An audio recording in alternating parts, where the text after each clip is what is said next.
আজকে তোদের বলবো অম্বুবাচীর কথা। তোদের আমি জানি না কে বলেছে অম্বুবাচীর কদিন পুজো করবে না, ঠাকুরকে দেবে না।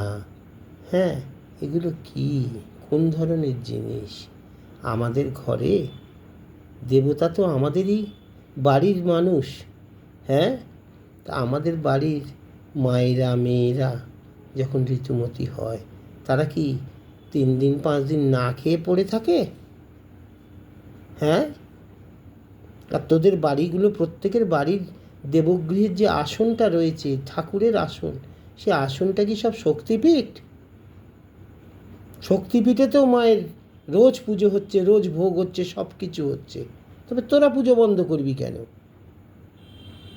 তোরা যেরম নিত্য পুজো করিস তেমনি পুজো করবি, যেরম সিঁদুর দিস সব করবি কাজ।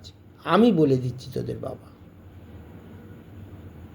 অম্বুবাচীতে পুজো বন্ধের কোনো নিয়ম কোনো শাস্ত্রে লেখা নেই, কোনো জায়গাতে লেখা নেই।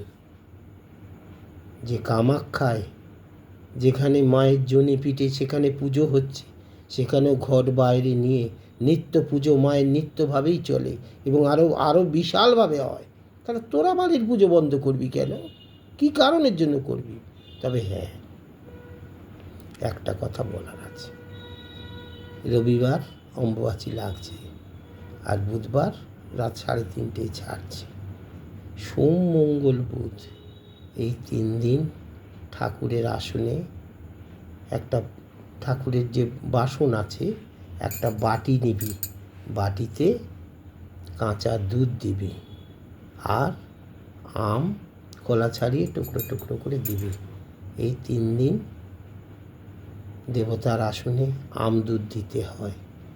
আর ওইটা বাড়ির প্রত্যেকে যেভাবে চরণামৃত খাস, ওইভাবে তোরা ওটা পুরোটা খাবি, একটুও ফেলবি না। কিন্তু যে কজন আসিস পাক করে ওটা খাবি। তোদের শরীর সুস্থ থাকবে, তোরা ভালো থাকবি, তোদের মঙ্গল হবে।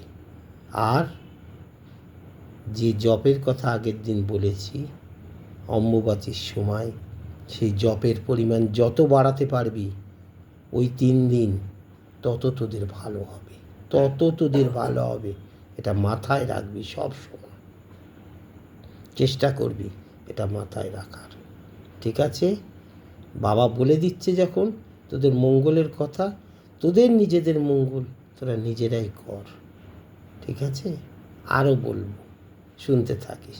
আর একটা কথা, হ্যাঁ রে, তোরা সাবস্ক্রাইব করিস না কেন? সবাই দেখছিস, এত এত লোক দেখছিস, কেন রে? বাবা কি অনেক টাকা পাবে তাই জন্য সাবস্ক্রাইব করছিস না? কর না, বাবার ভিডিওগুলো সব দেখতে পাবি। ঠিক আছে? ভালো থাকিস। জয় মা।